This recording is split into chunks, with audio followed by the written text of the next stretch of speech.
Bonjour à tous, bonjour à toutes. Nous sommes aujourd'hui le 22 mai 2014 à Ezine, petite commune tranquille, paisible d'environ 20 000 habitants près de Bordeaux. Comme vous pouvez le constater sur ce mur, il y a là des inscriptions racistes, des JNR, Jeunesse nationaliste révolutionnaire, groupuscule d'extrême droite proche du Front National. On lit donc sur ce mur « Fuck ces Arabes, JNR, FN, Bougnoul, retour au bled ». Pourquoi je tenais à faire cette petite vidéo, monter ce petit film? Parce que, tout simplement, en tant que citoyen, je tiens à réagir et à rester vigilant face à ces actes racistes et xénophobes.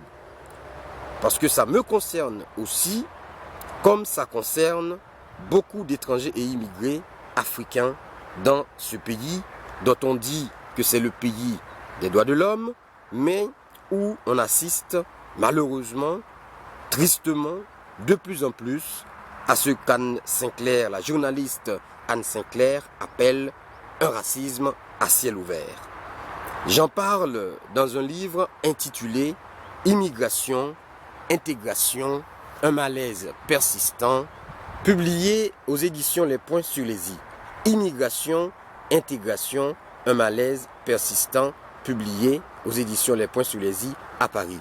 Je suis Arnous Bollière, docteur en économie, essayiste, mais citoyen avant tout.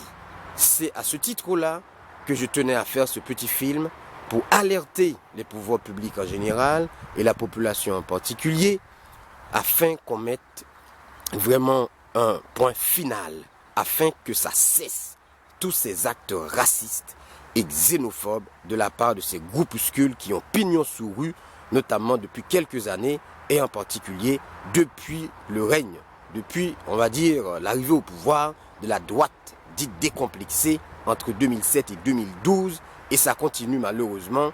Il faut que ça cesse. C'est pour cela que je tenais à faire ce film. Je pense à tous les immigrés et étrangers dans ce pays, à leurs enfants, et quand on pense justement à ces enfants-là, on pense à la jeunesse. Il faut que ces enfants aient un avenir différent de ce que leurs parents sont en train de vivre. Cette humiliation vraiment persistante, d'accord, que vivent les étrangers et les immigrés en France, il faut que ça cesse. Voilà, je vous remercie de votre attention.